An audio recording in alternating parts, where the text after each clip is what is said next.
what choices do parents have? Well, parents, they have choices in home care, so family child care is somewhat what it's called, where there may be a regulated home, a registered home, there may be a licensed home. Sometimes there's something that's more informal. Sometimes it's called kith and kin care. So it's relatives possibly taking care of kids. Also, of course, there are child care centers. There are preschools. There's preschools connected to our districts. There's private and public, all different options. Well, and I think, with all those different options and what we now know, what the brain research is telling us, and we have 100 years of theory, and to still have those kinds of options without some form of understanding about what's really going on in centers. And we know, and I think it was expressed earlier, what happens early in life lasts a lifetime. So taking this early childhood framework really serious about what are those options and what are they really providing for children. Of course, different families have different options. I mean, that almost goes without saying. Fair? Fair, very fair.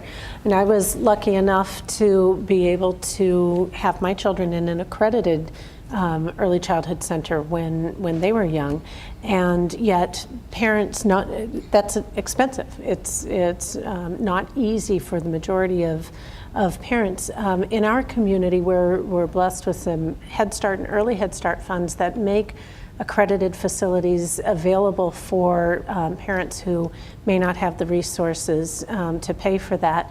And that's a wonderful thing, but that's very limited. And Head Start and early Head Start really only pays for 9 a.m. to 3 p.m. So we have to look to other resources for the pre-care and post-care. And given that those are programs that you need to be in school or you need to be working, well, it's really hard to find a job where you can drop your child off at 9, at 9 and pick them up at 3. That's just not really an option for many families. One thing that's relatively new is the school districts offering, as Donna mentioned, the school districts offering more pre-K. That's usually 3-4, sometimes 4-5, sometimes it's half day, sometimes it's full day. I had one parent say to me the other day, well, my half day is 9 a.m. to 11 a.m. So even though that's not St. Louis Public Schools, St. Louis Public Schools is offering all day and free, and they are also offering pre and post care also free.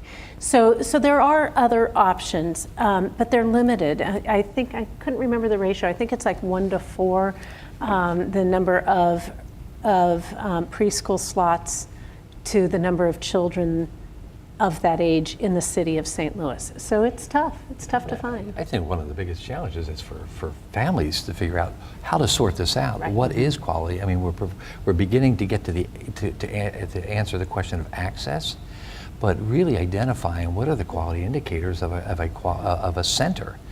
And some of them, it's professional development of the caregivers is really a key piece. Having an emotionally responsive curriculum is a key piece. Having parents understand the messiness of early childhood. It's not linear like a typical school experience, and so when parents are out there looking, through their mind's eye, what they're seeing is what they remember, and usually what they remember is kindergarten or first grade. That's right, and I think that's with parents, teachers, we talk to families a lot in preparation for this step, right? So we're talking to them about what to look for, but it's interesting because what parents tend to think is important for their child to learn is only the academic skills. And I'm so glad that your earlier group brought up the social emotional piece, which is so connected to the relationship between the caregiver and the child. And they will say, I found the best school.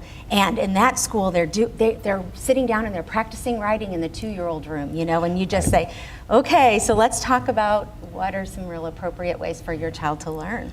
Well, and we're trying to pull apart. People talk about social and emotional, but we're still managing behaviors. Mm-hmm. And what we need to start thinking about, how do we pull the emotional part away from it first and understand the importance of relationship building and attachment. So if we help children in those first 3 to 5 years of life with the capacity to develop relationships with others, it changes and influences what goes on and how they navigate the rest of their academic world.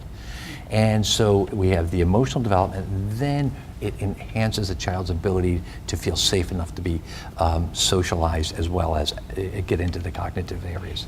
An important part of that, I think, also is bringing the family into that conversation, because if you are working with the child at the center and the child's getting all this wonderful sort of how to learn and how to feel their emotions appropriately and express their emotions appropriately, and then they go home into a household where that is not honored, you can undo a lot of what happens at that quality I think center. part of that too, excuse me, I didn't mean to interrupt. I think part of that too is parent engagement in general. How welcoming is the center to families?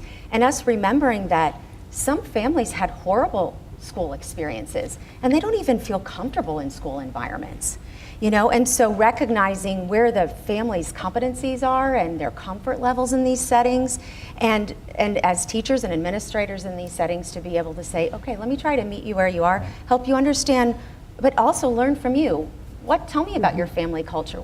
How do you want your child to be raised? And make sure that that's a shared partnership and not something that happens to their child. It's a complex list of things to know. Yes. And as Terry mentioned, no one's doing it for, and even certainly a test score can't go on a website and tell you this. If 70 to 80% of the children in St. Louis City and St. Louis County are in child care outside the home for 40 or more hours, who's taking care of those children? Are we providing the necessary backdrop for teachers to understand children? We're in such a crisis right now. We're teaching teachers how to manage children, but not understand them. And until we make that shift, we're going to continue to find crisis in the world of early childhood, and it's always going to be reactive as opposed to proactive. Sometimes when we think of when we use terms like access, we think of our poorest in our community. But is access a problem across the board? Certainly, because think about families that are in shift work. Think about families that work 3 in the afternoon to 11 at night. Where are they finding the space for their child that they can trust? And the other real touch point is infants and toddlers. We talk about in quality that in actually the licensing regulations are the number of children per caregiver. And for infants and toddlers, it's 4 to 1. It goes up to, and I always get 8 to 1, 8 to 1, and then 10 10 to 1, and as children get older. So when you're talking about 0 to 2, 1 to 4 ratio, that's a lot of teachers needed to take care of the number of children that there are out there, and they're not there. And that time period in particular is really hard to find good care for your children, the quality that you want for your children. It's not cheap either. No, it is not. And some of the things that I would perceive as a quality early childhood experience looks messy. Yeah. It's physically messy, it's emotionally messy, and it's kids working out issues among themselves because they need, in the world of early childhood, they're learning to break the rules in order to live within the rules. And so it gets very emotionally messy and socially messy. So if you're walking in, being a dutiful parent and trying to find the best place, and you see a conflict, and you go, I don't want my child in that experience, but it's probably one of the experiences you want to be able to look through and say, they got it.